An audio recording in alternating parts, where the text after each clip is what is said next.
Samantala, nasa Ross Boulevard po ang ating reyna ng kalsada na si Lava Jover. Ito po kasi yung unang araw ng pagpapatupad ng bike lanes doon. Okay, Lab, kamusta na dyan? Marami nagbibisikleta dyan, pero yung nasa bike lane, kamusta na?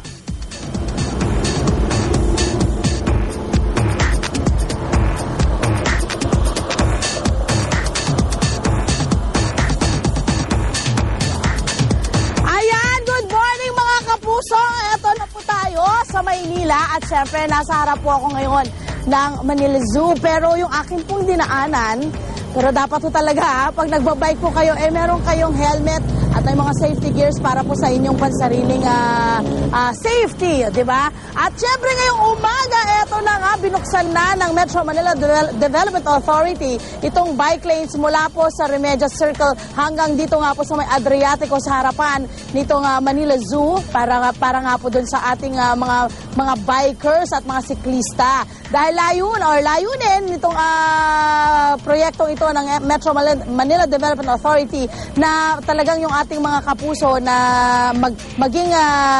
mag-bike, no? Kaysa na magdadala pa ng kanilang mga sasakyan, magbisikleta na lamang para nga po maging environment friendly at bukod po dyan ay pampaganda pa ng kanilang kalusugan. Naabot po sa 1,755 kilometers ang haba ng lane.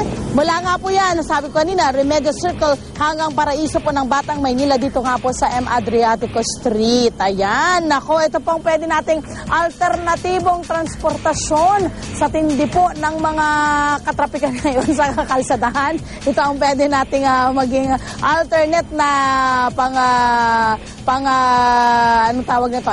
Pang biyahe, no? Sa ating kung tayo po ay pupunta sa ating mga opisina kaya, 'di ba? Tayo mamamasyal-masyal lang. Ayan, available din po yung ilang mga bisikleta dito po sa mga area na pwede nyong mahiram pero ibabalik nyo Yan po ay mula sa MMDA. Ayan, 3,000 bikers po ang inaasahang makikisa sa pagbubukas po ng bike lane na ito.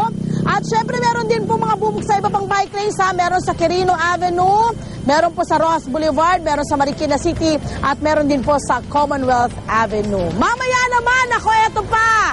Etong mas maganda, meron po tayo dito ngayon, ako yung tinatawag nila inauguration po ng Children's Road Safety Park. Dito rin po yan sa Maynila. Yan po ang abangan din nyo dahil para po yan sa inyong mga anak, para lumaki po silang disiplinado sa kalsada at syempre safe din po sila sa kanilang pagbabiyahe kung sila po ay magdadaan sa ating mga kalsada. Ibibigay po namin yan sa inyo mamaya! Kaya abang-abang lang po kayo. Good morning, guys! This is a healthy morning for all of us. Balik po muna tayo sa studio.